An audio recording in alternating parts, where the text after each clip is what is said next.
अयोध्या में राम मंदिर और बाबरी मस्जिद का मसला हल होने के बाद उम्मीद थी कि अब किसी मंदिर मस्जिद का तनाजा सामने नहीं आएगा, लेकिन ऐसा हुआ नहीं। काशी और मथुरा के बाद अब संभल में जामा मस्जिद की जगह हरिहर मंदिर होने का दावा करने के बाद तनाजा इतना बढ़ गया कि 5 लोगों को अपनी जान गंवानी पड़ गई।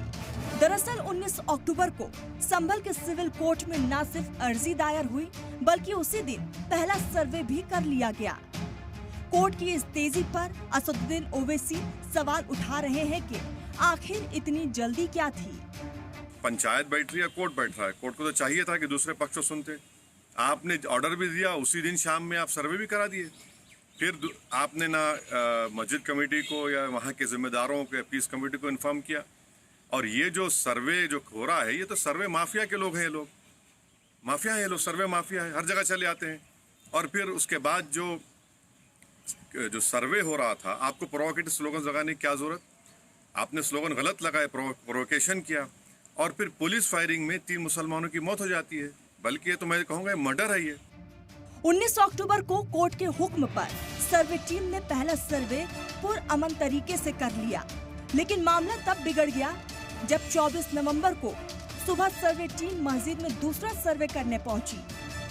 संभल के लोकसभा एमपी जियाउर रहमान बर्क का मानना है कि सर्वे टीम की अगुवाई कर रहे वकील विष्णु शंकर जैन के साथ मौजूद लोगों ने जिस नारे का इस्तेमाल किया, उससे लोग भड़क गए। दोबारा से सर्वे करने की कोई आवश्यकता नहीं थी। अगर सर्वे दोबारा करना चाहते थे तो कोर्ट का आदेश लेना चाहिए था, लेकिन कोर्ट का आदेश नहीं लिया।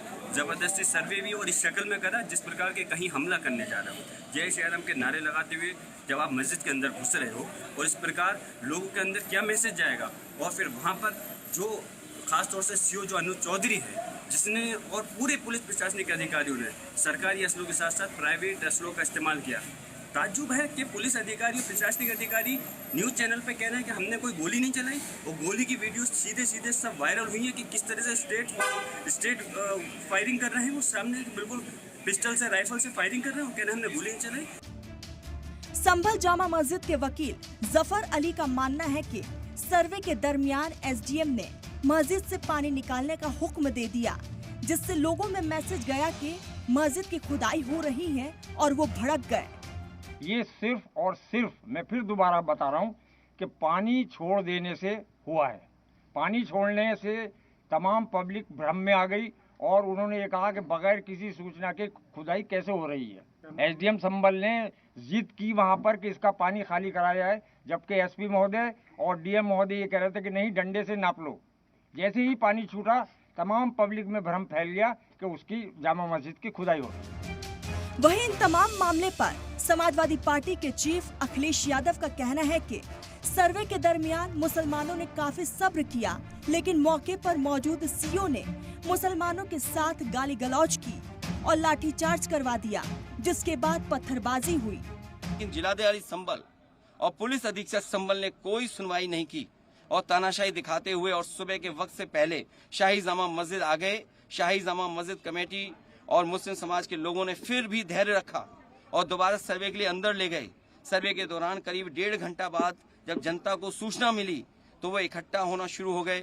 लोगों ने सर्वे का कारण जानना चाहा तो सर्कल ऑफिसर ने उनके साथ गाली गलौज की और लाठीचार्ज करवा दिया, बुरी तरह से जख्मी कर दिया।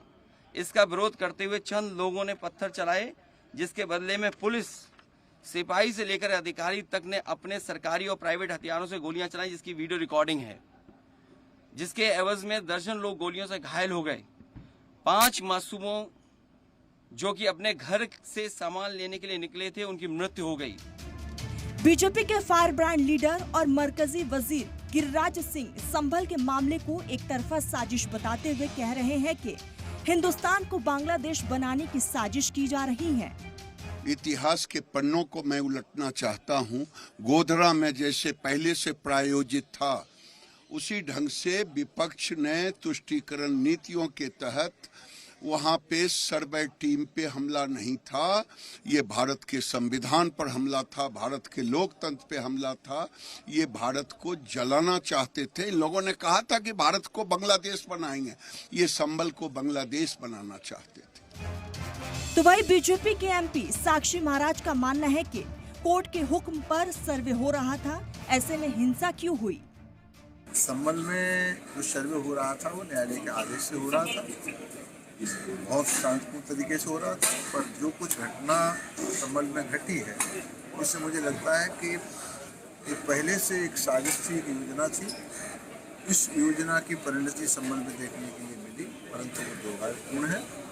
आपके चैनल के माध्यम से हम योगी जी से आग्रह करेंगे कि इस संदर्भ में कड़ी से कड़ी कार्रवाई। अब सवाल यह है कि 19 नवंबर को संभल के सिविल कोर्ट में हिंदू फरीक की जानिब से अर्जी दाखिल करने के सिर्फ 2 घंटे बाद ही सर्वे टीम का मस्जिद में सर्वे करना, फिर दोबारा 24 नवंबर को सुबह सुबह सर्वे के लिए मुतनाज़ा नारे के साथ मस्जिद में दाखिल होने की कोशिश करना, क्या ये कानूनी प्रोसेस का बेहतर तरीका है? इसीलिए लोग सवाल पूछ रहे हैं कि जनाब आखिर इतनी जल्दी क्या थी? सलाम टीवी के लिए नदीम अहमद की रिपोर्ट।